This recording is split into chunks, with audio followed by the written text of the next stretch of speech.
বাবা আপনার রোগী আইছে, আর বসে থাকেন না, দেখতে হইব। বল বাছা, আমার সমস্যা শেষ নাই বাবা। বল। গেছিলাম চার দোকানে, ও জায়গায় বৃষ্টি পড়ে, ও জায়গায় চার দোকানে টাকা মা। ওটা সমাধান আছে বাবা, সমস্যা শেষ হয় না রে বাবা, শুনেন না।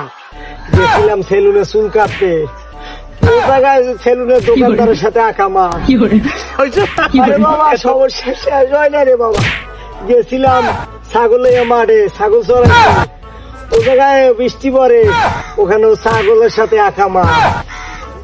বাবা ওর তো কেরামতি শুরু। পালান। ওরে আপন পরন বাবা। Bye guys. ভাই,